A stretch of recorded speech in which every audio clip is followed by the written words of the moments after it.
Nice. And Liz, why don't you give us even just for the audience when they're watching the recording, just a background about you as well. Sure. So I kind of feel like one of my superpowers is that I didn't grow up in the industry, like a lot of people did. So I came to the industry with fresh eyes and kind of the lens of the customer, I think, a little more firmly in place, having not grown up doing it. I began in the industry when I started um, I took on marketing and events for my husband's parents' garden center in 2013. And then eventually became the managing director, more or less the general manager, and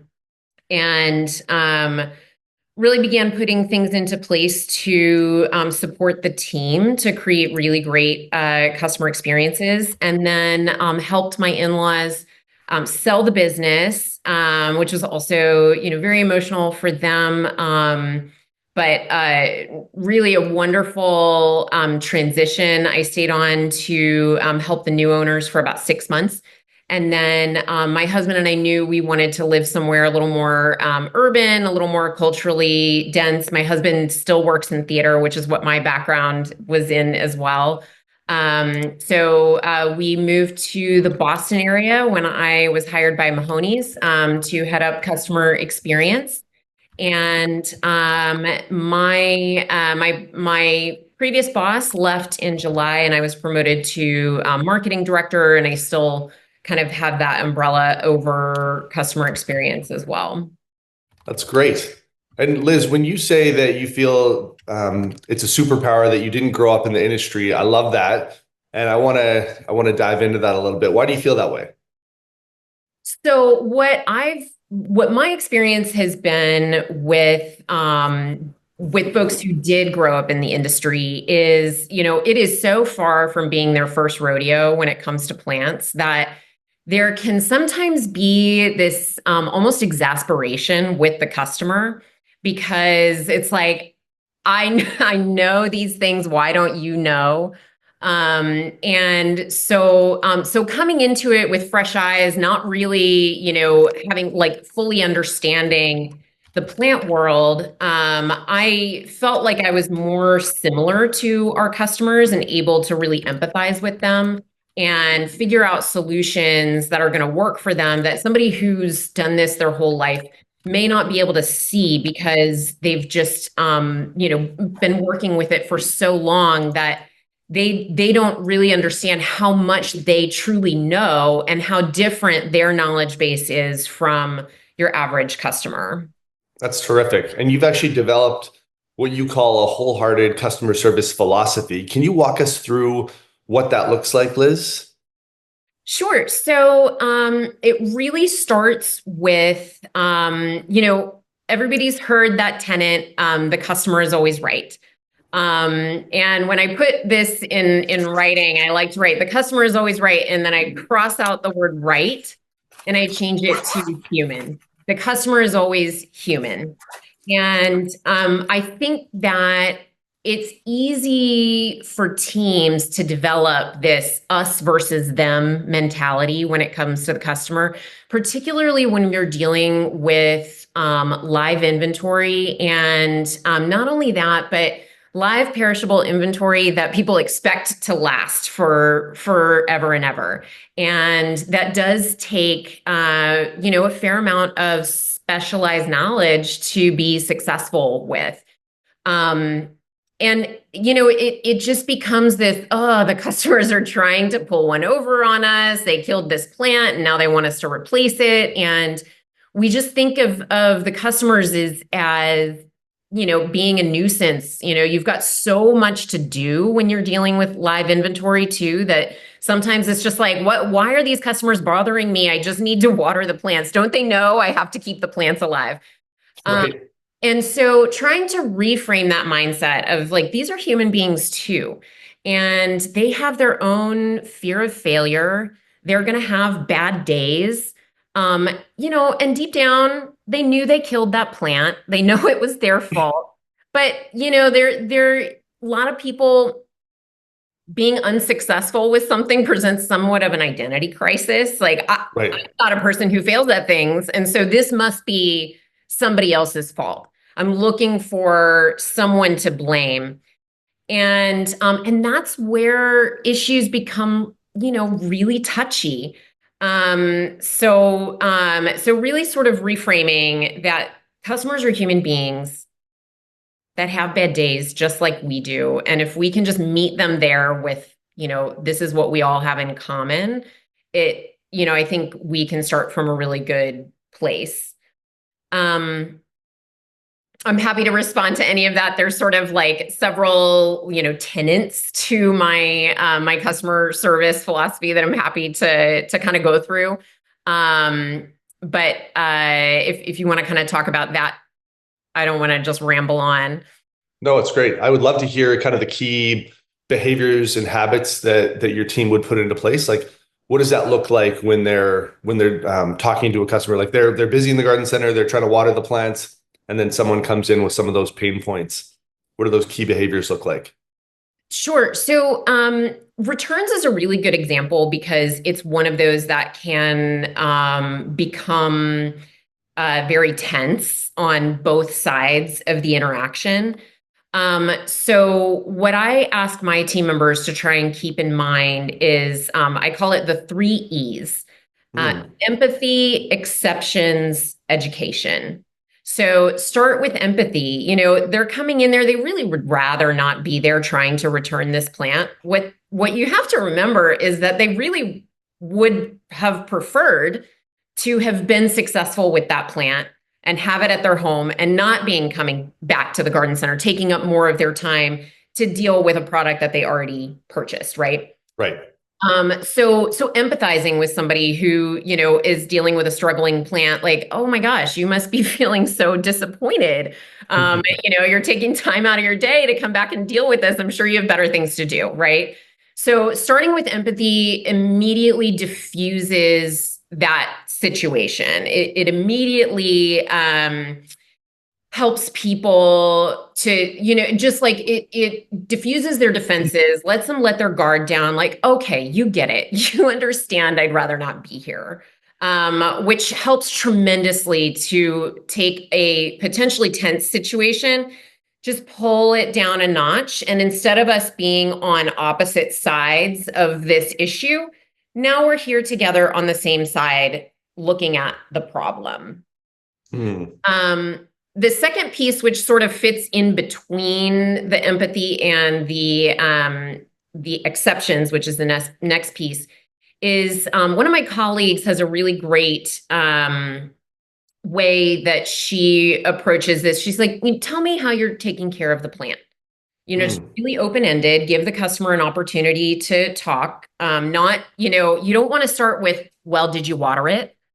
Like Right. that is such a, no yes or no questions. No, Hmm. that's just going to get their defenses back up again, right? Right. So tell me how you're taking care of the plant. And then what she does, her name is Nancy, and she is literally the best human I've ever met. She's so lovely. Um, Hmm. Whatever they say, she says, well, it sounds like you're doing a lot of things right. Why don't you try this? This is what's worked for me. So Hmm. you're validating that, like, yeah, they're not an idiot. Yes, they watered the plant. Yes, but they may not know that water and light work together. They may not know that they have to fertilize. They may not know that they have to prune, or that overwatering is a much bigger issue, particularly with houseplants, than underwatering. They don't know what they don't know. So, validate that, like, they're not an idiot. They're doing some things right, but here's some things you may not have thought about. Um, Hmm. but if the thing is really, like, if it's dead, like there's no salvaging this plant, I always recommend having a guarantee in place, some kind of a plant guarantee in a retail garden center. Studies have shown that, when I say studies, I'm specifically talking about Bridget Behe's work out of the University of Michigan, where Yep. customer confidence really goes through the roof, and they're more likely to make purchases when there's a plant guarantee in place and when it's, publicized, when people know that there's a plant guarantee. But so if it falls into your guarantee, if it's within the window, all of those things, go ahead and make that, do that store credit, do that return with a smile. There's really no reason to make the customer feel terrible about the fact that they're activating the warranty, right? You're going to do it anyway. So just do it happily so that it's a pleasant and positive experience for the customer, and not something that they're like, well, they made me feel like I'm the absolute worst, so I'm never going back here again, because I had really bad, like the way I felt, like I still got what I want, but the way I felt is just so crappy that I never want to put myself in that situation again. So if it falls within your guarantee, all of that, just do it. The second E comes into place when what they're doing, when it falls outside of your guarantee, your stated guarantee. And that's where you make an exception, because, my friends, you do not win when you fight with the customer. Not ever. Not ever. You might prove that you're right. And, oh yes, you bought this plant in 2023 and your guarantee ended 2 months ago. But sure, you might save your margin, your like $17 on that shrub and that time, and then lose the customer. So that's not a win for you ultimately. Right. And then that customer is going to talk about their bad experience, either a public review on Google or Yelp or whatever, or just tell, friends that, like, hey, they don't stand behind their product. I had a really bad experience, and I'm not going back, and I wouldn't recommend it to you either. So there's no way to win in that situation. On the other hand, if you go ahead and give them the store credit, you're giving them a reason to come back to shop with you again, right? So I make all the exceptions. I say, well, this doesn't actually fall within our guarantee, but I'm going to make an exception for you this time. Now, here's the really cool thing, because once you have done those first two E's, the exceptions or the empathy and the exceptions, and you have to do it in that order, then you're ready for the third one, which is education, because now the customer's ready to hear what you have to say about being successful with that plant the next time. If you try to fill their heads with like, oh, well, here's all the things you did wrong, and here's what you need to do next time. Again, they're still tense, they're still stressed out, they're still feeling defensive. They're not going to hear any of that. And it's just a waste of time for everybody. But once you've given them that, that exception and assured them you're going to take care of them, now they're like, oh, great. Okay. What do you have to teach me? What can I learn? How can I do better? That's amazing. And it's funny, this topic has come up quite a bit as it relates to training and finding the right people. And so what would you say is more important? Is it equally as important? Like, can you train anyone to do this? Or is it making sure that you find the right person who loves people and is great at showing that empathy piece? Yeah. So that's a tough one. And I would say that there are two ways that you could go about it. And they really have very kind of different, it really depends on what you have the bandwidth to handle within your business. So, I think it's really important to hire for attitude first. And when you're making hiring decisions, because plant knowledge can be taught. That's something that people can pick up along the way. And depending on how robust your training programs are, it could be done, with relative rapidity, especially Hmm. as people are, in the environment and constantly, renewing and using that knowledge. Um, but I think that, in retail, you have to try to hire people that like people. Right. Because if you are not a people person, a lot of people in our industry get into our industry because they love plants, and they love plants because plants don't talk back, and it allows them to, really live out their best introverted life. Right. Right? Um, However, I don't want to discount the introverts, because I do think that it's really remarkable what knowledgeable introverted people can do if they feel confident in what they're talking about, and they feel empowered and supported by their leaders to make those decisions that are going to be the ones that deliver a positive customer experience. I think I really believe that every employee should be empowered to make a decision about a return. Um, and that they should be made well aware that, you are able to do this. You're able to do, what it is that you need to do to help the customer have a positive experience.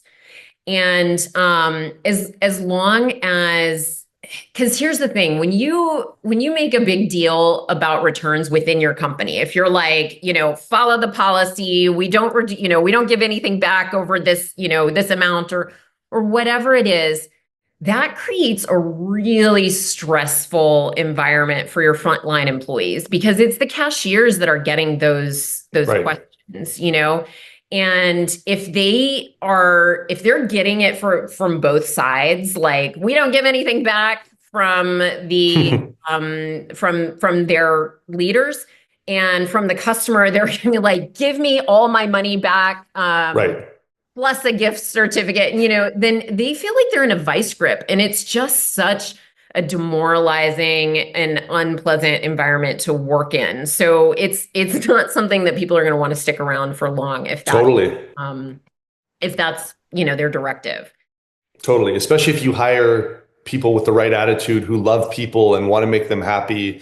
If they're having to go the other way with it, yeah, you're likely going to lose that person to a Right. company who does a great job of that. So how do you create a work culture then, that fully buys into this experience and this service? Yeah, it's there's not a quick fix. Leaders have to consistently lead by example, and leaders need to communicate with compassion, because the employee experience that you create is directly correlated with the customer experience that they're able to create. Um, I will say, in my experience, having worked for both a small single location garden center and now for a large multi-location garden center, certainly easier with those smaller single location garden Right. with, fewer people to communicate to, more resources to just get everybody together more regularly. Communication is so important.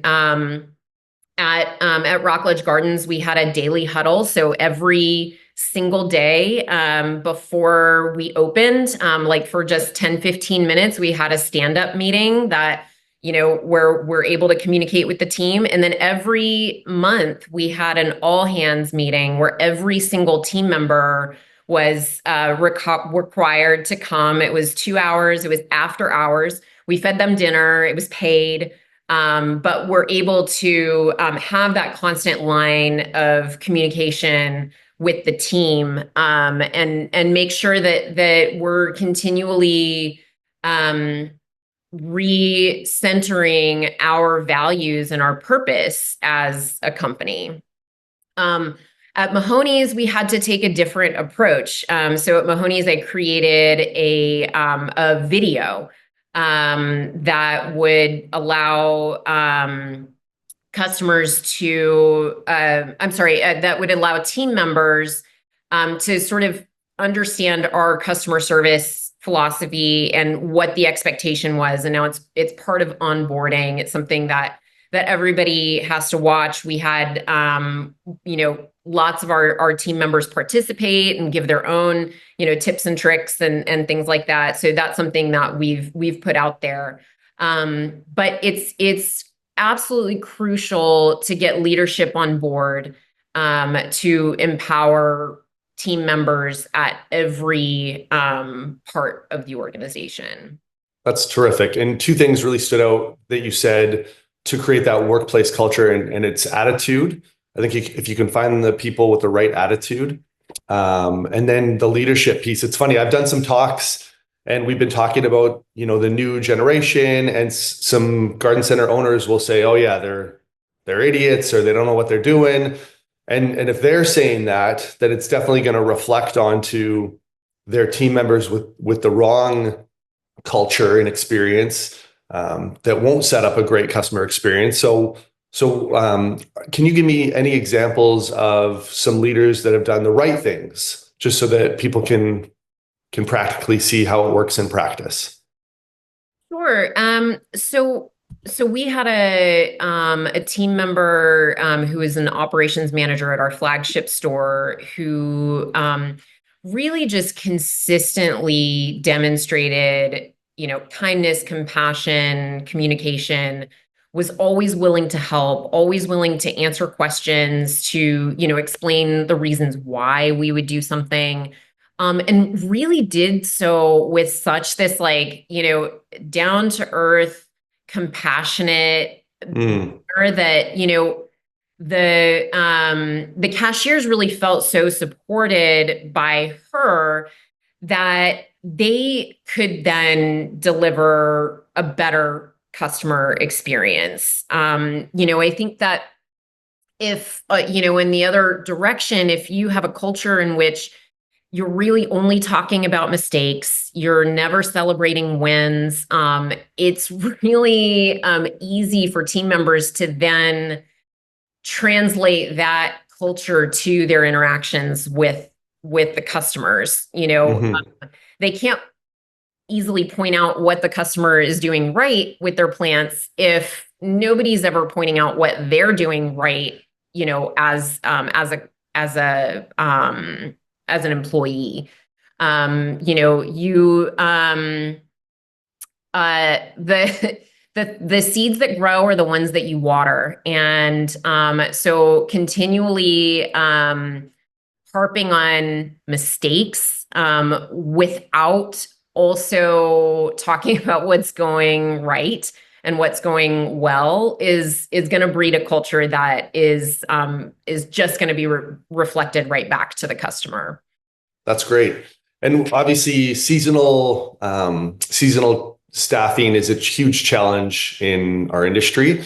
And so how do you create that buy-in from seasonal staff that are just around for, a few months? Again, not easily. And, Right. the garden center that I worked for previously was in Florida. So we really didn't have the same kind of staff churn that, we have in places that have winter. Right. So, the videos have become, are relatively new since I came on board. Something that we've created so that we can scale some of this training. That's really difficult to do, but I think it's also, again, it's a year-round commitment to your team leaders and making sure that your team leaders are going to be supportive of the culture that you're trying to create.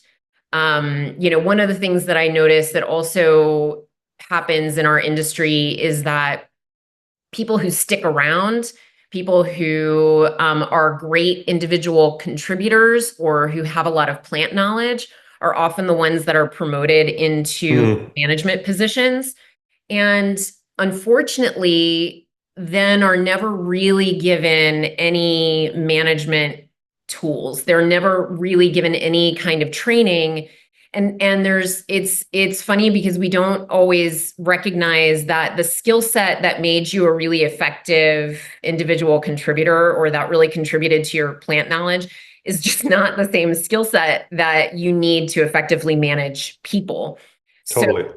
so that commitment to having some kind of leadership training or orientation or mentoring or coaching anytime somebody is promoted into a leadership role, because that is going to be particularly in an organization that's our size.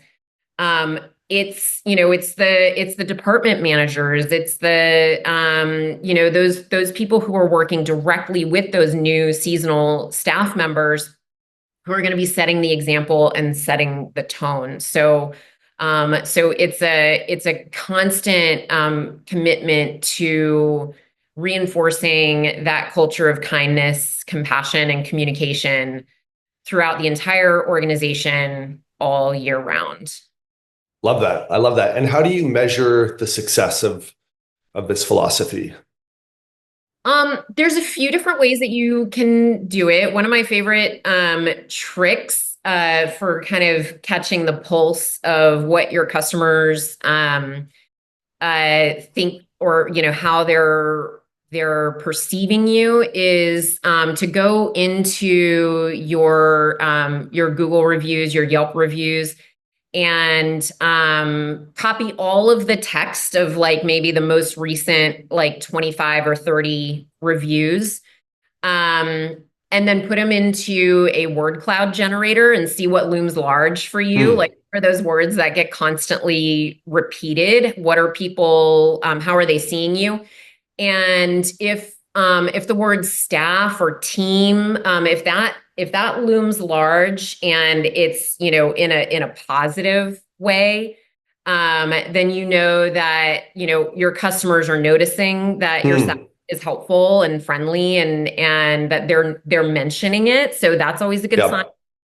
Um, I also definitely recommend that garden centers do at least once a year a customer satisfaction survey. And there are pre-built ones in SurveyMonkey that you can get for free. I would always suggest including Net PS, that Net Promoter Score, which is used across industries to really understand, take your temperature of your organization and how you're succeeding or not succeeding with customers. Totally. Ask just one question on a scale of 1 to 10. How likely are you to recommend our business to a friend or family member? And you answer, they answer on a scale of 1 to 10. From 1 to 6, those are your detractors. Those are people who probably have something, at least one thing negative to say, and might be repeating it to their friends and family members and coworkers. 7 to 8, those are neutral. They're probably not saying anything about your business. 9 to 10, those are your promoters. Those are the people who are, out there telling their friends and neighbors, this is a great place, you should check it out. So it's a really valuable tool, and it's something that year after year you ask the same question in the same way, and you can watch how your score changes and measure the efficacy of any programs that you are going to put in place. I was really pleased to see that our Net Promoter Score went up by 2 points when we Amazing. put the customer service video into play. Okay. So that was great validation that one tool that we created had an effect in some way. That's so good. I love that. You guys are doing some really cool things, and obviously, it sounds really simple, and there's so many different layers to it to pull off. So, yeah, that's awesome to just hear some of that. Liz, if you could wave a magic wand and change one thing that most garden centers are doing maybe inconsistently or wrong, to change that customer experience, what would it be? If I could wave a magic wand, I would, I would, I would have every single garden center have a principle-based leadership training program. Mhm. Um, I'm thinking along the lines of like Kim Scott's Radical Candor or Stephen Covey's Seven Habits of Highly Effective People. That kind of line of principle-based, compassionate communication training. Brene Brown's Dare to Lead. Like there are programs built on all of these different sort of schools of thought, but more or less they're all saying the same thing, which is, to lead from principle and to communicate with a goal of a win-win, and this idea that a rising tide lifts all boats. That's awesome. That's awesome. And I love the third E of education, because then it doesn't repeat the same mistakes over and over. You can actually help that customer journey along the way, and you're going to take care of them, but you're going to fix that problem so that they can have success. So that's such a cool framework. I love, like, they've already stuck in my brain. So I love the three E's, and yeah, just really cool stuff that you're doing. John, Loren, Andrea, Brett, did you guys want to jump in? Any questions for Liz? I just really appreciate your time in spring. It's busy. So I wanted to, yeah, just thank you so much for joining us, Liz. Anyone want to jump in? I have a question for Liz, just about what's working with reaching the next gen. Liz, we're pretty passionate about reaching that next generation of gardening, passing the baton on for future generations. What's working the best for connecting with the younger crowd? You mentioned a few things, but I would love to hear just specifically dial in for that. Yeah. So, in terms of reach, one thing that I discovered with Rockledge Gardens, so we used a point of sale system which I loved, called VMX. And one of my favorite features of VMX is that you can upload all of your care guides, all of your plant care guides, and attach them to the SKUs in your point of sale. And when somebody checked out, if they had questions, or even if they didn't, you can preempt their questions.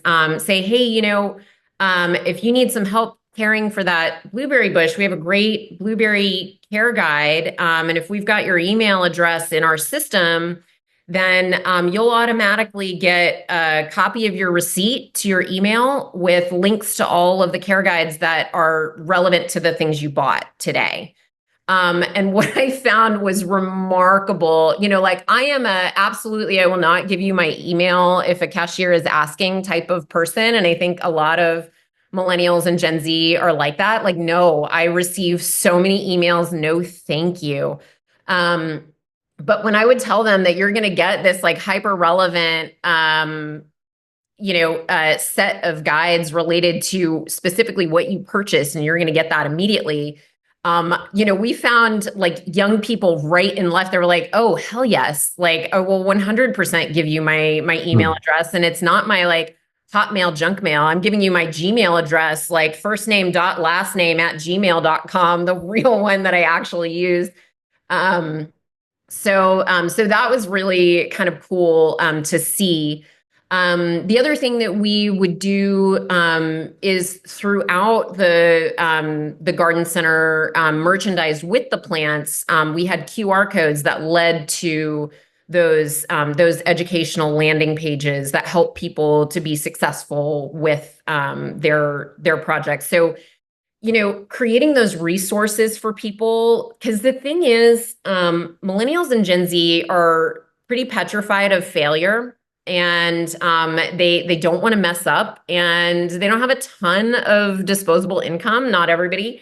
And so if they're investing in this hobby, they want to make sure that they're going to be successful with it. And if they can see you as an expert and as a resource, that's going to give them more confidence.